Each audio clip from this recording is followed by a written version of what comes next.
Hello, everyone. Welcome to Comic Sans, the podcast about comics for those who are sans knowledge. I'm Yen, a comic book reader, writer, sometimes reviewer, consumer. And I'm Nat.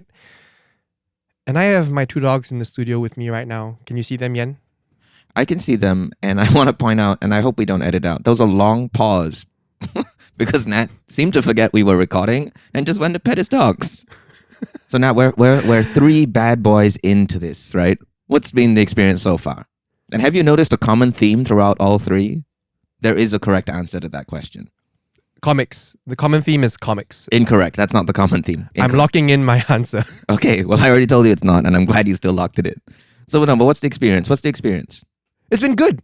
So we started with Saga, moved to Spider-Man, moved to Sandman. I know the common theme is they all start with S. You're correct. That's exactly it. That's exactly it, my man. Congratulations. You just won a third dog. Look outside. Come on, look outside. Look outside. There's a third dog. Wow. And inside that dog is another dog. And I'm not talking pregnancy. I'm talking skin suits. So the common theme is that everything started with S so far. Am I right? And that's correct. And now, Fantastic. now we are moving to the next letter of the alphabet. You are absolutely correct. You beat me to it once again. You're killing it. Here's a fifth dog. S-S-S-T. Because today we are reading, and I hold in my hand, I'm scared to say it. I don't know what pronunciation I should say. You know what? I'm going to blend the two together. Okay. Tintin. Thank you. Nat is holding a copy of Tintin or Tonton, but we are just going to call it Tintin today. Can we please do Tintin? We will not be doing Tintin. Nat is holding that copy courtesy of, you may not know it, folks, but the most work in this podcast involves getting these copies to Nat from my house. So we'd like to thank the 3 people, because it took 3 people to get it to Nat. Actually, more than 3. Who else? Well, because in the first trip that I made to your house, my partner's mom was waiting in the car for like an hour, plus my 2 dogs, plus my partner. Wait, your mother-in-law was in the car? Yeah, because she was sending us home. She should have come out and helped. It would have made the searching faster. Yeah, so specifically for these Tintins, we'd like to acknowledge the labor, the means of production, as it were. My sister, my mother, and then Nat's partner. The true heroes of this podcast. Truly. And what's also true about that is that we are also the true villains of this podcast. Because everybody else was involved. And we're just capitalizing off it. But yes. So thanks to those 3 people. That was a really poor way to say thank you. Today we're talking about Tintin, and the theme is the elegance of simplicity. You ready for this, Nat? I am. I'm excited. I mean, obviously I know who Tintin is, but I don't think I've ever read a Tintin comic. So this is exciting for me. So every time I start the notes for this show, I have a little difficulty thinking about where to start. We usually are starting at the first issue of these massive stories, or I'm just giving you the context to get you there. And with my notes, I try to start at the chronological beginning. The problem is that with Tintin is the start of everything for me. Tintin is the first comic I ever read. All my obsessions and fascinations with the medium start in the pages you have right now, Nat. Literally those pages, because for our listeners, right, Nat is holding my childhood editions of Tintin, well worn, because I would read and reread and reread and reread. So this is your origin story? This is my origin story. But why Tintin? Yeah, why did Tintin hook me so much? I read Calvin and Hobbes, Asterix and Obelisk, Archie, Beano and Dandy. So why Tintin? What do you know about Tintin, Nat? Honestly, not much. I have guesses, but I'm very sure those guesses are wrong. So to protect my reputation, I'm not going to say anything. No, let's ruin your reputation. Give me those guesses. I don't know. It's some sort of explorer. I know he has a dog that I do not know the name of, and that's pretty much it. That's the extent of my knowledge. Okay. Well, yeah, in short, Tintin is a teenage journalist who travels the world with his trusty dog, Snowy. So you got that right. And they just have little adventures. There's 24 albums. So Tintin doesn't have issues. It wasn't coming out monthly. It was just coming out when Hergé was finishing them. I thought you were saying Tintin doesn't have issues, like problems. Well, honestly, Tintin doesn't really. Tintin's kind of a great dude. Easygoing. He's just a stand-up fella. Yeah. He was created in 1929 as an offshoot of Georges Remy's earlier creation, Totor. Remy, that name may sound new to you because he would later take the pen name Hergé. Totor was also a Boy Scout, like Hergé. And Totor was Hergé stretching his muscles, trying things out in a monthly format with adventures and little shenanigans and things like that. And in 1929, when Totor's story ended, Hergé turned to Tintin, a character who is something of a spiritual brother to Totor. Tintin is a refined version, a simplified version of Totor. He's younger, it's less about where he's from, and almost purely about where he's going. And also, Tintin, unlike Totor, has a reason to travel. Tintin's a journalist. Though the only time we actually ever see him write or talk about being a journalist is in the first ever story, Tintin in the Land of Soviets. That's why he has no issues. He's quiet quitted. Well, he's also... Hergé never actually says exactly how old Tintin is, but we know he's 16 to 18. So he's a child. There are concerns of a child labor here. I guess, maybe. There's bigger concerns coming up. Don't worry about it. There's something really ageless about Tintin. Because he's a teenager, right? But he's roaming the world without any supervision. We never hear about Tintin's parents or his family. He's just barreling forward into the great unknown. And part of what makes him so iconic is his design. There's that little pointy nose, the blue sweater, brown pants, and importantly, that swish of the hair, which I think is probably more iconic than Superman's swirl because Tintin's silhouette, that swish, makes him so distinct. You can see a shadow of Tintin and you're like, oh, that's Tintin. That simplicity also makes him easier to illustrate. Hergé just has to follow these pretty vague lines and he's got the character. And then there's the cast of characters that follow Tintin. There's Captain Haddock, the cranky, drunken, retired sea captain who Tintin befriends over the years. Captain Haddock is a sailor and he has all sorts of colorful phrases because he couldn't swear. So Hergé made up all these kinds of weird analogs for swearing. And so when you read it later, please read those out loud. Okay, noted. And back onto this thing about, the optimism of Tintin and the simplicity of him, but Captain Haddock takes on all the cynicism. So Tintin gets to be pure-hearted, gets to believe that everything's going to work out, and Captain Haddock takes on the other role. Maybe this is not the best idea. And then the other character who's in every single one of them is Snowy. Snowy is as simple in design as Tintin, and part of what makes Tintin feel whole. He's the animal sidekick that gives us something easy to care about. The most stressed I felt reading Tintin as a kid was whenever Snowy was in danger, and Snowy is in danger pretty frequently. And it's, some people might think of that as cheap, like endangering the animal sidekick to get our sympathies. But it's the easiest way to pull us in, and easy isn't actually bad. That simplicity gives us an in. Right? As a kid, it's so easy to imagine yourself as Tintin because he's free of all these other traits. He has this distinct physical design, but he doesn't have a specific history. He's just a boy exploring the world. Wait, so does the dog talk? So Snowy, it's unclear whether Tintin can understand Snowy. It changes. Sometimes Snowy speaks in pictographs, like in symbols, to communicate frustration or something like that. And then sometimes especially in the earlier stuff, he'll have thought bubbles. That's wild. And so Snowy actually does make sounds, and it's spelled WOAH. And I've been recently having a debate with a friend about what that sounds like, and she says it sounds like, wow, wow. I can't even do it. Wow, wow, wow, wow. That's not it. That's definitely not it. I don't know what it is, but that's not it. So what do you say it sounds like? Whoa, whoa. Yeah, that definitely sounds more like a dog. I think so too.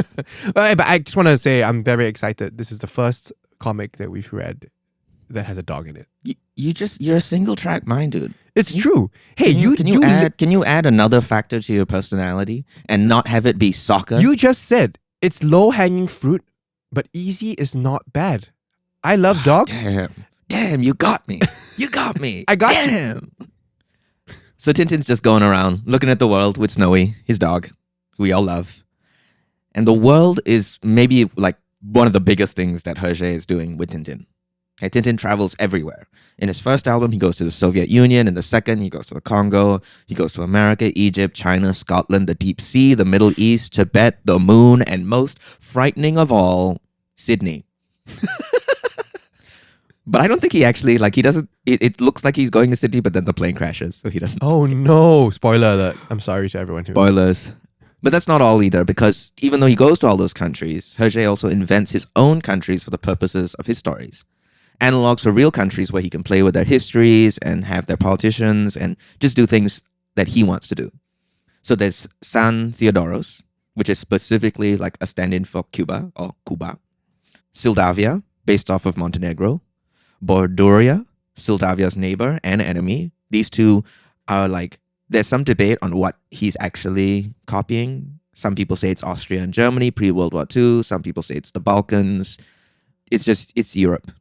And like I said, he doesn't even make it to Sydney. He crashes in Pulau Bomba, which is an amalgamation of Indonesia, Borneo, and some Polynesian islands. So here's my question. Yeah. Has Hergé actually been to all or even any of these countries? I don't actually know if Hergé has been to all of these countries. He's definitely not been to the ones he made up because they don't exist. The reason I ask is I'm just curious how his portrayals of these countries have been received, whether they are sort of culturally accurate or are they criticisms of it. Boy, oh boy, Nat, you are teeing me up for a home run. Oh. Watch me whiff it. So the world is such a huge source of joy for me in reading Tintin, to see all the places he could go to. You're vicariously traveling through his adventures, looking at these beautiful panels and places. But is it as beautiful as it seems? Dun dun dun. Hergé made Tintin in 1929. Hergé was born in 1907. He was a brilliant artist and an amazing storyteller, but he was also a product of the times. One of the places that's most clear is Tintin's second adventure, Tintin in the Congo, which is undoubtedly racist. Like, there's not even like an argument that it isn't. Capital R racist. Capital R racist. It peddles in stereotypes. The images of the Congolese, both physically and in terms of their character, are just terrible. It's full on blackface. They're not coherent. They're not clever. They're savages. It's impossible to be charitable about Hergé's image of the Congo because even in 1929, there was a rising understanding of what was acceptable and what was actually true about the Congo. And the worst part of it is that it really doesn't help that the Congo was a colony for the Belgians, which is Hergé's country. But colonized isn't even really the right term. It's estimated that half the Congolese population died under rule of Belgian King Leopold II, with historians guessing maybe 10 million people. We actually don't know how many people died under King Leopold II because obviously they weren't even keeping track. They were not even regarding these people as human, so they were not keeping count. What we do know is that it rivals the number of deaths in the Holocaust. Wow. Shit. I don't want to get stuck on this, but if you're listening, or Nat, if you're interested, a great book about this is King Leopold's Ghost by Adam Hochschild. This is a real downer of episode, huh? Oh yeah, it's going. No, we're gonna turn it around. We're gonna turn it around. Okay. So there was actually a lot of debate about whether Tintin in the Congo could be sold. It can be pretty hard to find. I have a copy of it, so I could complete my collection, but it was given to me, and my mom was like, "Just know what you're looking at. Know that this is not accurate." So where does that place Tintin in this era, in this time? What do we do with Tintin? Right? We read him knowing this history. We read him knowing Hergé's past, and we hope that our morals are strong enough that reading a single comic isn't going to make us blatantly racist. That simplicity that makes Tintin so easy to read also reduces cultures, right?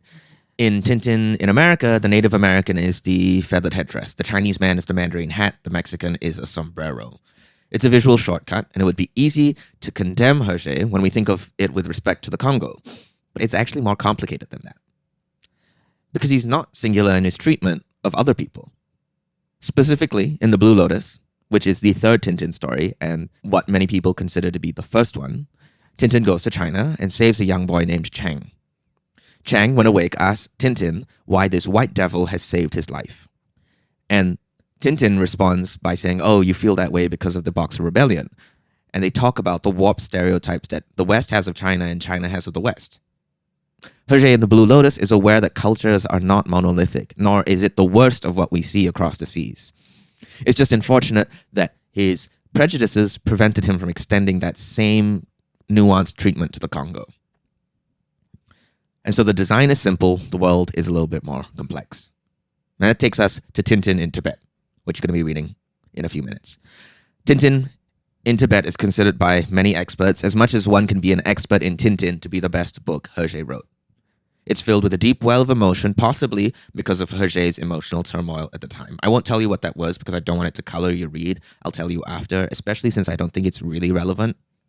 But what I will tell you is that Hergé was having these nightmares of vast fields of white. He went to a psychologist who told him that he was being haunted by purity and his inability to be pure. Wow. And if we think about it, that's what Tintin is. Tintin is pure. He is without flaws. He's just a good kid who wants to help people. And in this story, the person he wants to help is Chang, one of his best friends, the boy he saved in the Blue Lotus. What makes this read so complicated is that Chang is based off of Hergé's real friend, Zhang Chongren. They met because when Hergé announced his next book was going to be in China, someone, like a president of a Chinese association, went to Hergé and said, I think you really need to know a little bit more about China before you do this, because I don't want a repeat of the Congo or the Soviet Union, because those were the first two books. And Hergé himself has tried to pull Tintin in the Soviet Union because of its prejudices as well. So this man introduces Hergé to Zhang Chongren, a sculptor at the school, and they would meet weekly for Zhang to tell Hergé about China, so Hergé could tell the story authentically. So an effort was made. So an effort was made, but it wasn't necessarily made by Hergé. It was made by someone else. But he didn't refuse it, right? And so they were talking about not just the European ideas of China, but the truth of China. And that, carries directly into that conversation I was just telling you about when Tintin saves Chang from the river, right? And they talk about the caricatures they have of each other's cultures. And we can actually credit a lot of Tintin's anti-imperialism, which becomes a core tenet of the character throughout the stories, to Zhang Chongren, who told Hergé about Japanese colonialism in China. Before this, especially in Tintin in the Congo, Tintin was siding with the colonizer. After this point, Tintin becomes the man of the people. Tintin in Tibet is one of my favorite Tintin stories because it takes everything we love about the character, his pure mindset, his unsullied optimism, and puts it to the test, all to save this friend. It's a simple story about friendship, not just Tintin and Chang, but Hergé and Zhang Chongren. It's a reminder of the effect that Zhang had on Hergé and the humanity that would end up driving the entirety of the series. So now, Nat, I want you to pick up Tintin in Tibet. Get ready to read. And remember, just keep it simple.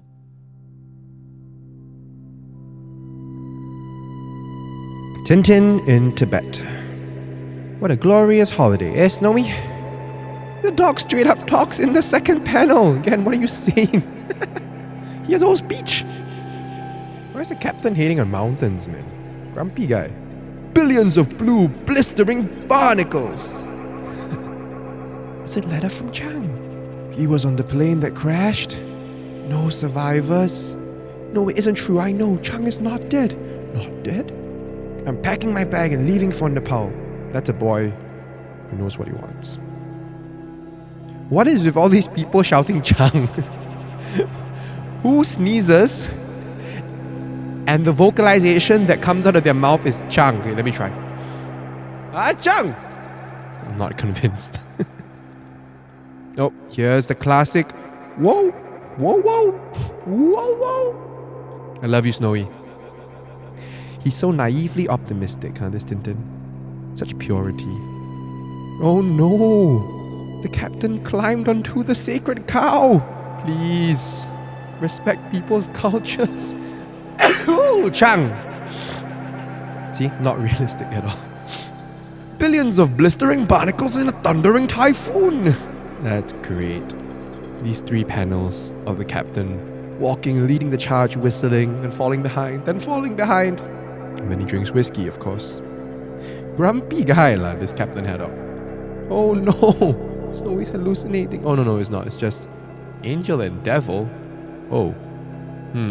This is confusing. The devil dog says, so what? Feels good, doesn't it? Warms the cockles of your heart, eh? What about some more? Look at all that whiskey dripping away. Oh no. The dog's getting drunk. The implications of this are... Oh, Snowy! Snowy! Snowy! Great snakes! He'll be dashed to pieces on the rocks. Why is Tintin scolding Snowy? Thank you, voice of reason. Finally, Captain Haddock. It's crazy to go ahead without a guide. Yes. Oh no, is Chang really dead? The Yeti. The entrance to the cave. It's Chang! Oh, the Yeti just wanted a friend. Poor guy. It's lonely. Aww. The last panel of the Yeti looking out. Lonely. He has no friends. The end. I'm back. I am back. Wow. That was fun. Welcome back from Tibet, Nat. Yeah. Did you enjoy your stay? This boy Tintin, This guy. he's a handful. This fella. He's a little bit annoying. Is that bad for me to say? You think he's annoying? You think he's annoying? I'm conflicted. Okay, I'm conflicted because obviously I understand like the target demographic. It's primarily written for children. I can see that if I was a simple-minded child, As opposed to a simple-minded adult. correct, which I am now, but I can imagine, reading this story and just enjoying it for what it is. This teenage boy who never gives up, and it's the meaning of true friendship, and he pushes until the end. But now as a jaded, grumpy, simple-minded adult, I read it and I go, I can't believe he risked so many people's lives because of a dream he had. Well, you know who you are. You know who you are, Nat. Who? I'm the Grinch. You're Captain Haddock, the Grinch. Literally, the characters in the book you just read. Why are you bringing in the Grinch? It's not even Christmas. What a ridiculous thing to say. You know who you are? The Joker. But I mean, you kind of get where I'm coming from, right? Like, as an adult with some semblance of responsibility and understanding of risk assessment, you look at those decisions he's made and you go like, man, it's frustrating. It's frustrating to say the least. Hey, Nat, I want to blow your mind. It's not real. I know. I should have put that in my notes. You know what I think it also is, Nat? I'm also rereading it. I know Chang is there. I mean, I know Chang is I know alive. Tintin's right. I know Chang is alive from the beginning. Like, there's no way. I don't think you did. I did. You're a haddock through and through. I did. You're a haddock There's through and no through. way they would have ended this story with Chang being dead. Like, that is a given, right? It's for children. Like, of course he's alive. Of course Tintin is going to succeed in this mission. But then, there are moments where like he defies the advice of the Sherpas, of the porters, and he thinks he knows better than them, and he survives for days without a guide. And I'm like, in the harsh mountains of Nepal, you think you survive a day without a Sherpa? I'm sorry. Okay, I'm going to suspend my disbelief. And I will admit, all that aside, it was a very fun read. Realism is the death of culture. That's my mic drop for you. I will not drop this mic because it's too expensive. There are connections with what I'm saying to why there was so much controversy over the depictions of some of these quote-unquote foreign cultures, right? Right.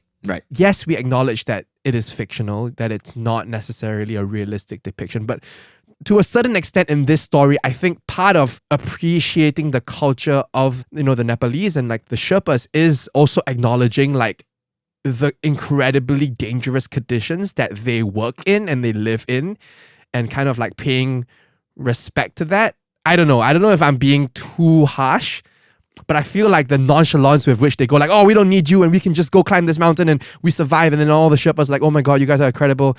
To me, reads slightly disrespectful because, their culture is so tied to nature, right? And respecting the magnitude and the grandeur and the danger of that environment. Yeah. No, 100%. Like I said, right? It is, Hergé was getting better, but was he ever like fully respecting / acknowledging different cultures as equal? He's getting there. So you can take a shot every time Captain Haddock makes a major taboo. Yeah. Like he sits on the sacred cow, he insists on going to the right of the stupa and then crashes. But in all of those instances, he gets punished. So in a way, Hergé is showing respect in his way. But it's, you can't read Tintin for its political correctness. No, of course, yes. If anything, it's a cultural artifact of 1958 Belgium. Yeah, of their perception of the world. Yes. So you're taking all that into account. Like I said, it's a very well-written story. While, of course, I knew that Chang would eventually be alive, the journey in which they brought you, bringing you to the point where you almost suspect that he might not be, I think that was really well executed. There's a wonderful push and pull in this book. There was the push and pull of like, oh, are they going to keep going? Are they not? Is Captain Haddock going to follow? Is he not? And every time Captain Haddock comes back, you're like, That's nice. That's real sweet. I love the one when one of the times he quits and Tintin moves on, and this time it seems like he's really done. Yeah. And then he shows up on a horse, and Tintin's like, "What are you doing here?" And he's like, "You forgot your camera." And Tintin's like, "Oh, thank you so much. Since I'm here, I might as well, follow you. I might as well, Yeah. I might as well." And so that's something I love about the characters that Hergé makes as well. Because like Captain Haddock is this super grumpy dude. Damn grumpy. He's a grumpy guy. But the whole thing is like a veneer, right? I mean, there's instantly in that, like in the first few pages, there's that bit when he goes on the rant and he's like, there's no way I will go to you to Kathmandu. No, sirree. and It's 2 all days you." later, And like the next literally morning. the next panel is them arriving Yeah. in New Delhi. It's just it's like and that happens like 6 times within this chapter. So his relationship Within this with Tintin is like they're friends, right? But Tintin also has no They're buds. parents. They're buds. He's not like a figure of authority for Tintin at all. So something I neglected to mention in my Yant was that Hergé was writing in French.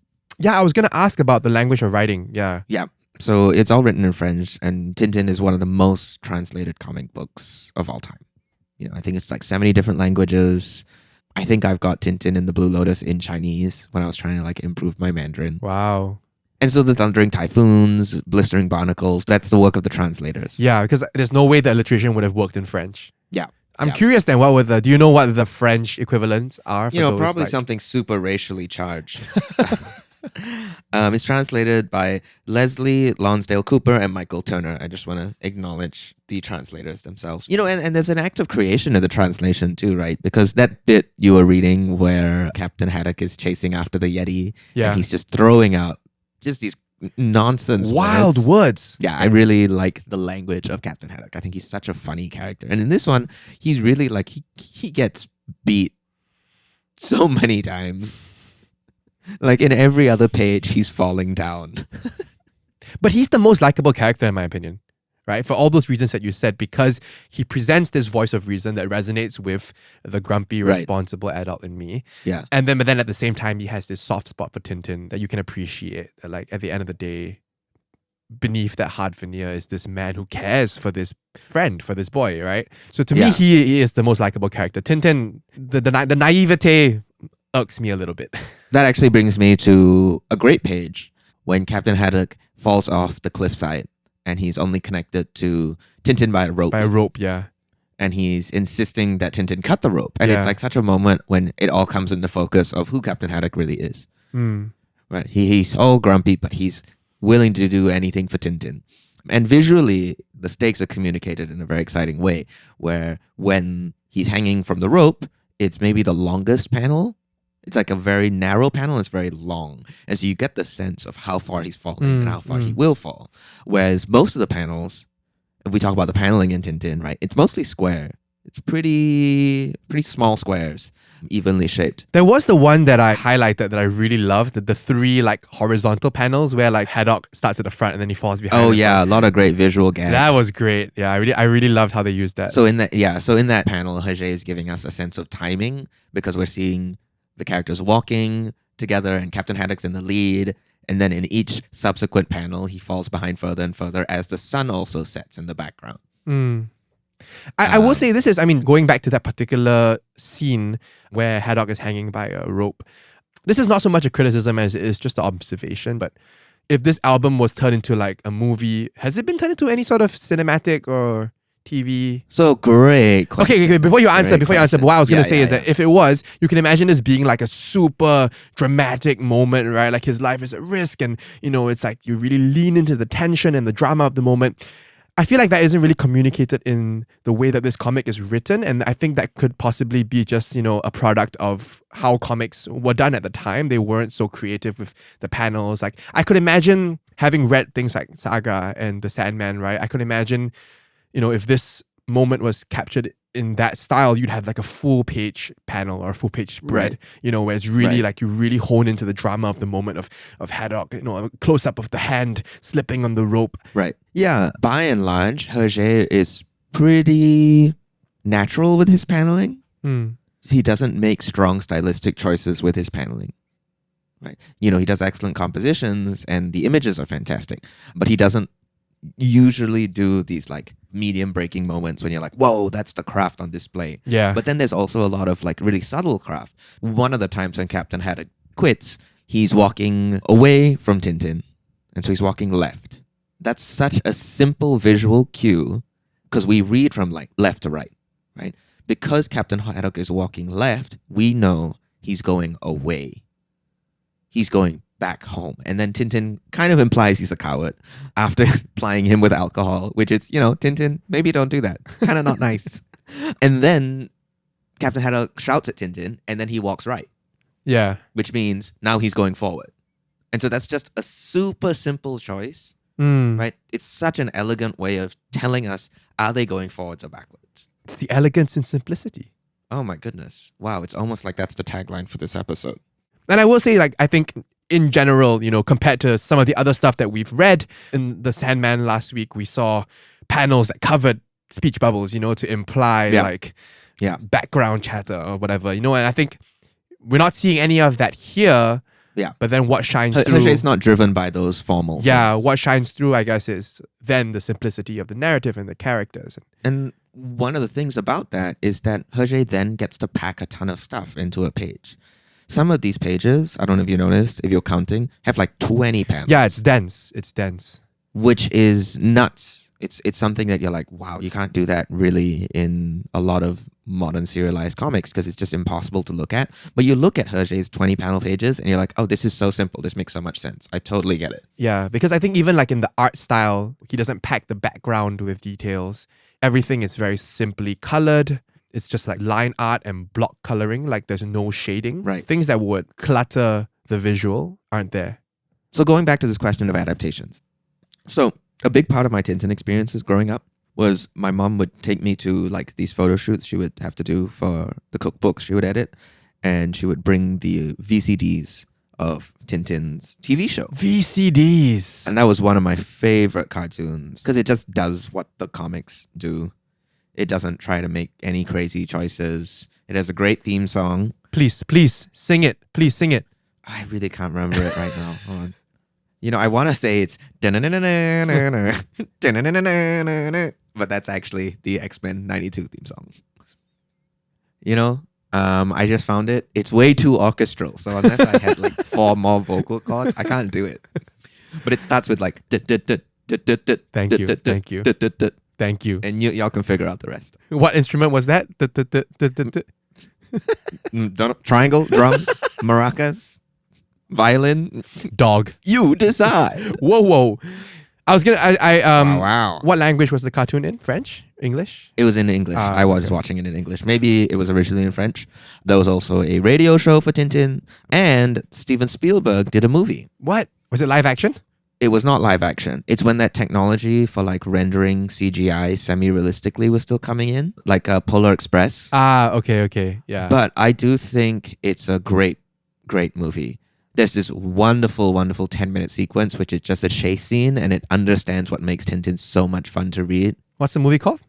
It was called The Adventures of Tintin, and it was an amalgamation of 2 different stories, I think. And now here's the thing about Tintin in Tibet, because, right, Tintin's been adapted into a lot of different ways, and one of those was for the stage. What? And so, actually, in 2007, my sister and I watched a West End production of Tintin in Tibet. That's wild.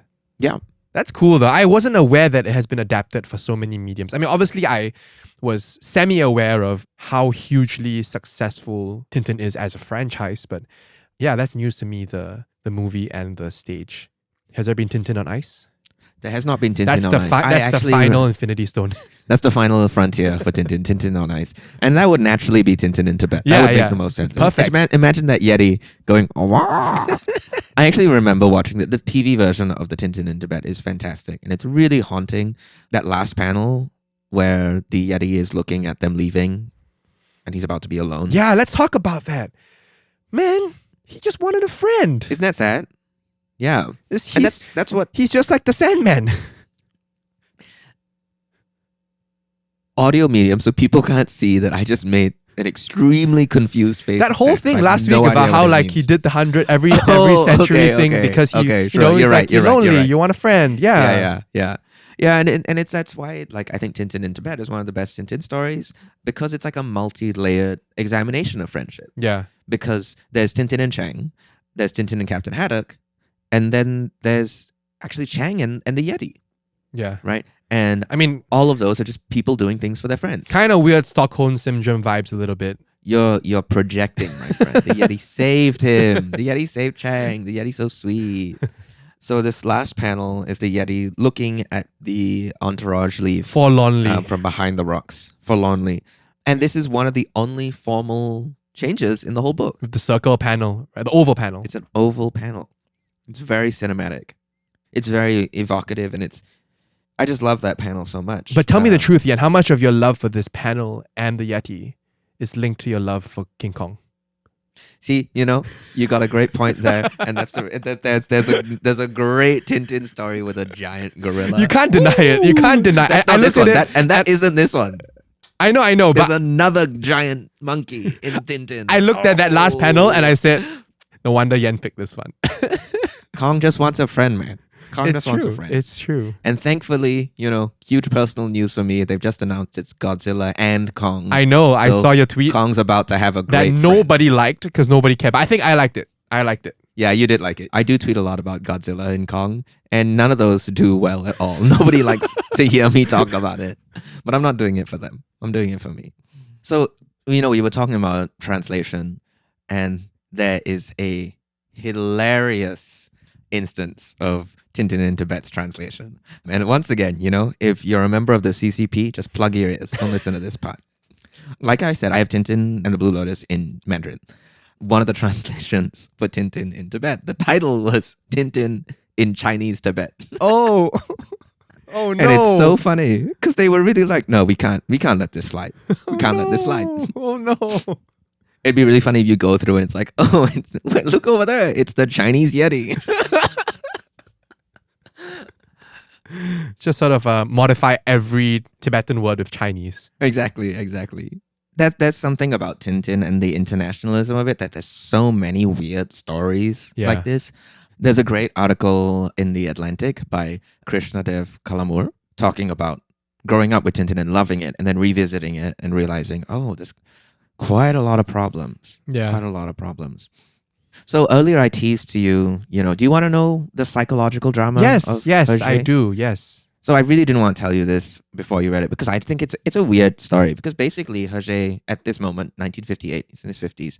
So I mentioned it was about purity, right? It's because he was with his wife, but falling out of love with her and falling in love with a colleague who was 30. And he was trying to actually have it both ways. He was trying to see if he could stay married and also just have a long affair with this woman. This man, And greedy. yeah, I know, right? I know. And that's part of why he was having these nightmares about purity, because he was a Boy Scout, he was raised Catholic, so he had all these ideas of what he should be, and was just finding it impossible to do that in reality, which I think actually lends some layers to this story about Tintin's purity.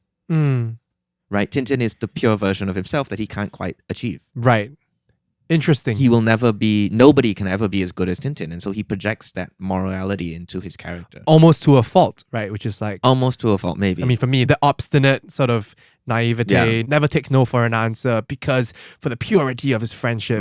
Right. So there's a lot of different layers going on in Tintin in Tibet. Again, why I love it so much. Right, because there's additional, now psychological layers. So if you go back and read it now, and so there's some people who try to place, I think, pretty neat metaphors on it, like, oh, Chang is his wife, or the woman he's having an affair with, or things like that. I don't like I that. don't think it really maps. I don't think it maps at all. Yeah. I do think there is something still aspirational about the story and in purity and in trying to be someone who can save the day just by willing it. You know what I will say? Regardless of their own role in that. I think he is the Yeti. I think that last panel. You think he's the Yeti? I think that's him. That's actually another one of the theories, is that it's him watching his soon-to-be ex-wife leave. That one I can buy. That, we'll take that. I want to address another element that we've not talked about yet that I was in two minds about. Yeah. The devil and angel dog. Snowy's moral conscience. Yeah, it's kind of funny, right? I didn't like that lah. I didn't like it. It's a bit weird. It's a bit weird, and it's not a recurring thing either. I think It's it just in happens this? maybe some. But it's not like every time Snowy has to make a decision, an angel and devil appear. It's just this one. It was a bit far from me. I was like, what? You just love Snowy too much and you just don't want him to have a devil. That's all. And I forgot actually how verbose Snowy is in this one. Normally he's not this verbose. Literally the second panel. Literally the second panel is him giving 100-word treatise on how much his feet hurt. A soliloquy.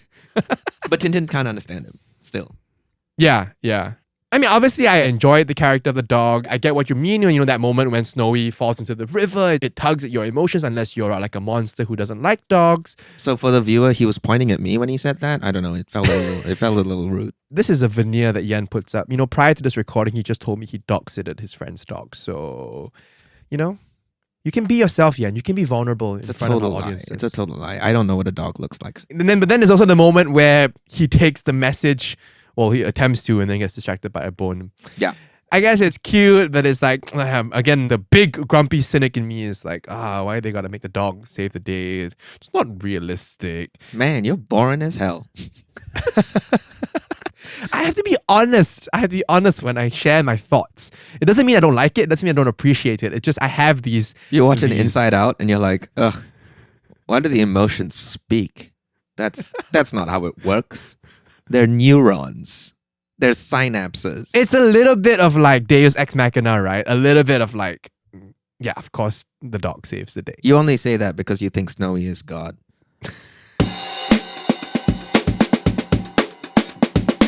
So, Nat, now we're coming near the end, and I've got to ask you my two questions. The big two questions. I'm ready. Questions. Do you see the value? Yeah. To me, the value is with the entertainment, right? The simplicity of a fun, riveting story. I can totally see myself enjoying this very much as a kid and maybe even now. And that leads to my second question. Would you keep reading? I think I would. I mean, as Yen was deciding which of the albums to get me to read, he decided to send me a lot of them. So I have a whole tote bag full of Tintin books now. And I can see myself picking one up once in a while just when I want to de-stress a little reading it through. Yeah, I think my answer to that is a definitive yes. That's wonderful. Is that the first strong yes I've given? No, I think I said no, yes to Saga. You gave a strong yes for Saga.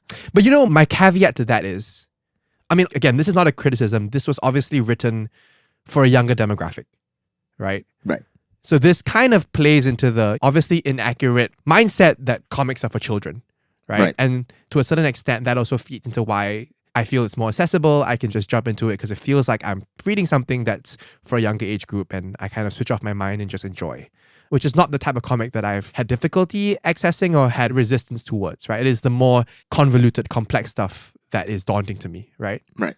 So, Nat, we're trying to pick them on the fly. What do you think? What are you in the mood for next week? I don't know. What are the options? What are the options? I'm not going to give you the options.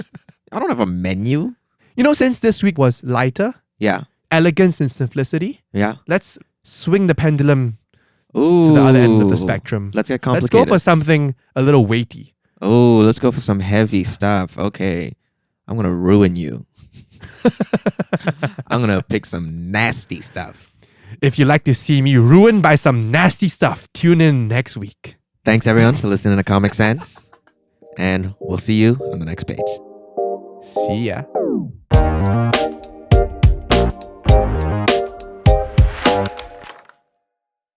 Thanks for listening to Comic Sans. This is an Andas Productions show hosted by Myle and Nathaniel Ma and produced by Roshan Singh Sambhi. Our cover art is by Isabel Fang and marketing by Shevon Leck. Follow us on social media at the links in the description and stay tuned for weekly releases of our 8-episode first season.